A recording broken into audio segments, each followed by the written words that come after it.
you? Some folks call me Wonder, and some folks call me Why. Some call me the Pied Piper, but you can call me Sly. This review has been made possible by the Sponge Boy thanks to his Groovy support on Ko-fi. If you want to be cool like him or the Electric Piper himself, please head over to my commission page to learn more details on how you can order your own choice for an animated movie for me to review. When the Sponge Boy told me in advance that he was gonna have me talk about an obscure and underrated Nickelodeon TV movie, I immediately and successfully made my guess as to what it was. I figured if it wasn't based on a pre-existing Nicktoon, then this TV movie has gotta be quite the oddity in the network's filmography. The Electric Piper happens to be said oddity I'll be diving into as deep as my set time limit for these reviews will allow me. This is one of those rare productions from Nickelodeon Animation Studio that was neither tied to an official Nicktoon nor a Nick Jr. original series. You know, stuff like other original TV movies like Albert and Lucky, direct-to-video features like Charlotte's Web 2, rejected pilots that aren't part of a particular anthology series like Constant Pain and the Modifiers, and even adult cartoons like Fatherhood for Nick at Night and Stripperella for Spike TV. No, really, here's the proof and here's some more proof. Back on topic, I've always been aware of the Electric Piper's existence for several years and how it was a big piece of lost media that got rediscovered almost a decade ago. But even with its surprise addition to Pluto TV on demand years later, I never got to experience this trippy musical love letter to the 60s atmosphere until the making of this review. Obviously we'll get into my thoughts on the Electric Piper itself in this video, but let me inform you that despite the movie's obscurity, there is a surprisingly dense amount of production history behind it, and it's largely thanks to Paul from the YouTube channel Synth Commando and his connections with the film's director Raymie Muzquiz and the film's screenwriter/songwriter Bill Burnett. These two are animation legends in their own ways, with Raymie in particular having a pretty dope filmography consistent of storyboarding and or directing gigs for not just Nick Animation, but also Klasky Chupo, Rough Draft Studios, Cartoon Network Studios, Illumination, and Disney TVA. Meanwhile, Bill was someone I brought up before because he's one of the creators behind ChalkZone, of which I previously reviewed the first episode, Rudy's First Adventure. And yeah, that brings me to the fact that this whole review is pretty much a follow-up to the one I did for ChalkZone, because that previous subject and the Electric Piper share a number of similarities. In addition to both of them being musical collaborations between Nickelodeon and Fred Seibert's Frederator Studios, they both got totally screwed over during production and had their premiere dates originally scheduled for sometime in 2000, but got delayed a couple of years after their completion. This movie was in production from 1998 until January 2000, but never saw the light of day until February 3rd, 2003. Also, there was another Frederator musical movie that served as the Electric Piper's sister project, Globe Hunters, and Around the World in 80 Days Adventure. It was co-produced by The Incredible World of Deke Van Dyke, completed in 2000 as well, but never aired until December 15th, 2002, just 2 months earlier than The Piper. Basically, Nick had this ambitious plan for original TV movies to make their debuts as part of their Nickflix programming block on Sundays, but it ended up backfiring for reasons that I'll bring up towards the review's end. Oh yeah, the 1999 Variety article that I just showed also mentioned one of the only projects that didn't see a drastic delay, the 3-part pilot movie for the teen drama Caitlin's Way, which was a show I remember attempting to get into during my As Told by Ginger phase back in 2015, but I may try it again upon realizing the creators of A Certain Flamingo Captain wrote a couple of episodes. Alright, I'll bring up more trivia as we move right along. Remember, this is an Electric Piper review, not a documentary, so let's start jamming. As you may have already figured out, the movie whose full title is The Electric Piper, A Pied Piper Adventure is an adaptation of, what else? The Pied Piper of Hamlin. This is a story that I'm mainly familiar with through stuff like the 1933 Silly Symphony sort, a couple of Looney Tunes cartoons, and perhaps most of all, Charles Schulz's animated swan song, It's the Pied Piper, Charlie Brown, which I had nostalgic memories of playing on VHS. So how did Raymie Muzquiz and his team put their own spin on this classic tale? Why, making it into what Paul best summed up in the title of his interview with the director as Nickelodeon Woodstock, of course. Pure 60s baby boomer hippie nostalgia reeks over the theme of this film, right down to the Piper himself, Sly, having his colorful design and rock music flavorings based on the legendary Jimi Hendrix. Although such dedication to Jimi proved a little too faithful for his estate. Also, I didn't even need to double check to know that the two main kids of the film, aspiring guitarist Mick Dixon and his sister Janice, are named after Mick Jagger and Janis Joplin respectively, and the 60s musical references don't end there, as you'll see. The plot of The Electric Piper follows the same basic beats you'd come to expect from a Pied Piper adaptation, when the small town of Hamlin gets infested by a crap ton of goofy-looking rats led by Rat-a-tat-tat. The kids find a solution in the form of a mysterious, psychedelic guitarist named Sly, who banishes the vermin with the power of music. Insert K-pop Demon Hunters comparison here. But Hamlin's mayor and the father to Mick and Janice, Nick Dixon, is a man with a bee up his boxers as he brushes off Sly's offer to help at first. Here's where the other key element of the Pied Piper story, aside from the rat infestation, comes in. Because Sly apparently did his job too easily, the mayor refuses to give the Piper his reward. In this case, it's an old Harley motorcycle dating back to the mayor's old Marlon Brando days, when he and his wife Pat Dixon first met as teen rebels.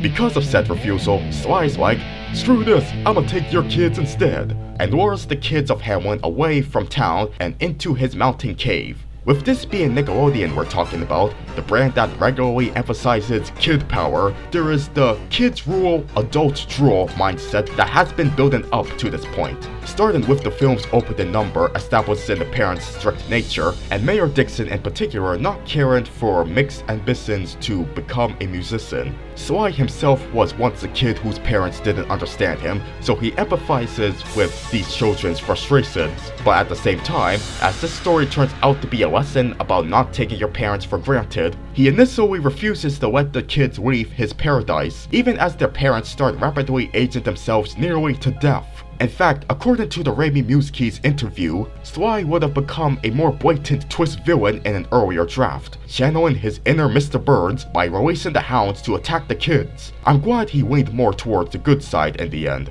including an instance where he notices the errors of his ways and volunteers to revive Mick after the boy almost died when he and the other kids were heading for the exit. And good is also a word that I can describe this creative take on the Pied Piper story as a whole. But I'll admit, even before I watched The Electric Piper, the glimpses of screenshots were enough for me to think that this movie feels like a spiritual precursor to the Cartoon Network series Class of 3000.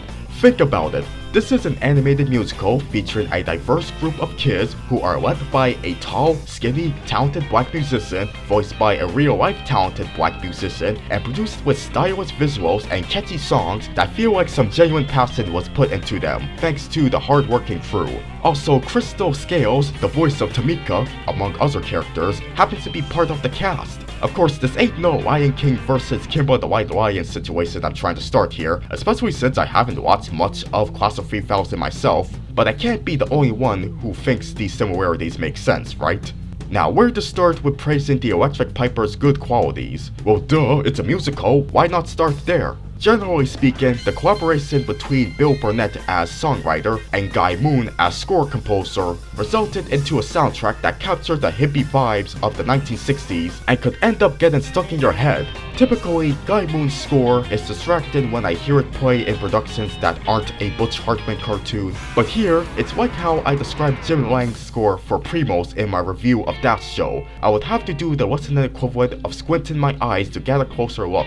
Maybe it's because I'm focused more on the singing content than the instrumentals, and considering that we got the same man who gave us The Weeknders' memorable theme song on board as the titular guitarist, you can bet Wayne Brady was knocking it out of the ballpark on the film's musical side. As for my favorite songs, it might be easier to name my favorite on a visual standpoint, London on the Moon. It felt like eye candy seeing mixed media combining 2D cartoon characters and collage-like graphics of real photographs to illustrate this time capsule of 60s British pop culture, including the obligatory Beatles references that may not outshine a certain Powerpuff Girls episode, but it got the job done. Otherwise, pretty much all of the movie's songs are bangers on an audible standpoint, so it's hard to pick just one favorite. Listen to the isolated soundtrack for yourself, as well as the various demo tracks that got archived.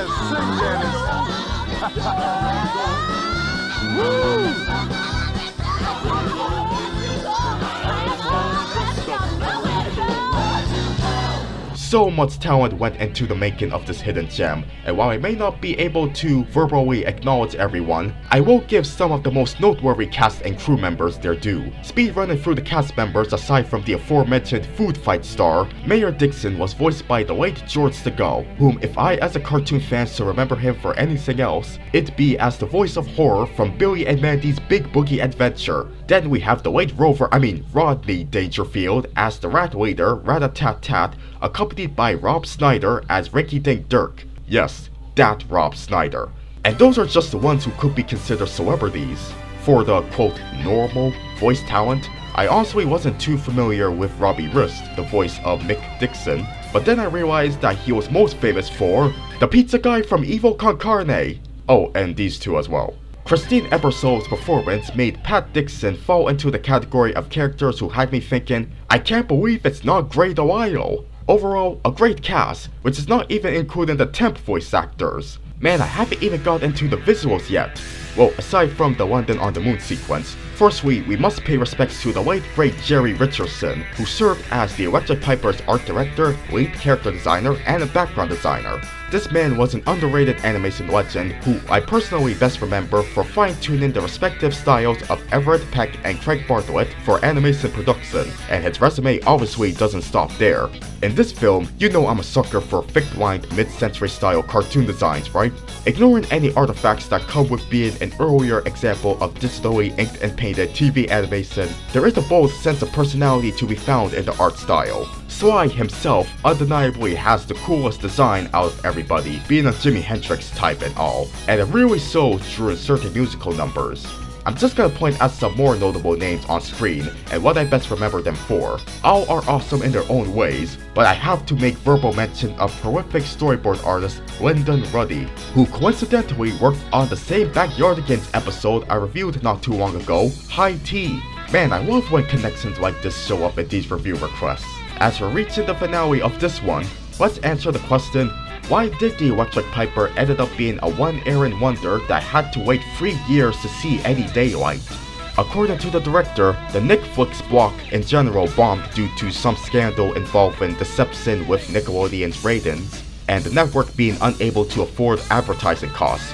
Furthermore, the Electric Piper specifically was screwed over because, among other reasons, its music led to legal concerns over the songs sounding too much like the popular ones they're referencing, even though that's what Nick wanted in the first place. But despite Raymie Muzquiz describing the movie's production as cursed, the final product was anything but, and I'm glad that the Electric Piper is now infinitely easier to access than ever before. Thank you, SpongeBoy, for giving me this opportunity to try out this hidden Nickelodeon gem. Also, another shout out goes to Paul from Synth Commando for his dedication to archiving as much Electric Piper material as possible. To everyone else, in case you haven't seen it before, and I'm sure there's a high chance you haven't, you can check out the Electric Piper for yourself on YouTube, Internet Archive, or Poodle TV, and tell me what you thought of it. And as always, please remember to like, subscribe, hit the bell, and drop a guitar emoji in the comments to confirm that you watched this review until the very end. Thanks for watching and take care.